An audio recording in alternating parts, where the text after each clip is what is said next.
Gold, trusted gold buyers. మీరు తాకట్టు పెట్టిన బంగారాన్ని విడిపించి ఈ రోజు ఉన్న మార్కెట్ ధరకు కొనబడను.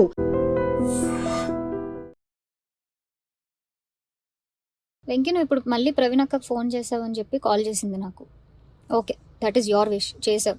నేను ఇప్పుడు నీకు మళ్ళీ చెప్తున్నాను, మే వరకు టైం ఇస్తే నీకు 1.5 తిరిగి వెనక్కి ఇచ్చేస్తాను త్రూ అకౌంట్.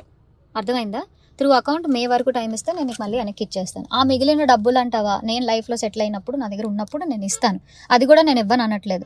లేదు కుదరదు, నాకు ఇదంతా అవ్వదు అంటే పెద్ద మనుషులకి నువ్వే ఫోన్ చేసావు కదా. నా జీవితంలో పెద్ద మనుషులు ప్రవీణ గారు మాత్రమే. సో ఆ ప్రవీణ అక్కకి వేణుస్వామిని పెడతావా లేకపోతే ఇంకెవరినైనా పెట్టుకుంటావా, నేను పిలుస్తాను, నువ్వు పిలుచుకో.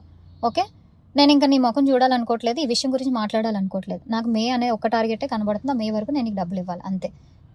లేదు కుదరదు కాదు అంటే నేనే పెడతాను హెరాస్మెంట్ కేసు. ఎందుకంటే మా అక్కని ఇన్వాల్వ్ చేస్తున్నాడు, మా మమ్మీని ఇన్వాల్వ్ చేస్తున్నాడు, లేకపోతే మా ఇంటికి వస్తానంటున్నాడు. అసలు నా పర్మిషన్ లేకుండా నువ్వు మా ఇంటికి రావడం ఏంటి, లేకపోతే నేను మీ ఇంటికి వెళ్ళడం ఏంటి? ఇంట్లో ఇన్వాల్వ్ చేసుకోకుండా నువ్వు నేను మాట్లాడాలి, నువ్వు నేను సాల్వ్ చేసుకోవాలి అంటే నా వైపు నుంచి ప్రవీణ్ అక్క వేణుస్వామి మధ్యలో కూర్చుంటారు. మే వరకు నేను ఆ డబ్బులు సెటిల్ చేస్తాను. అది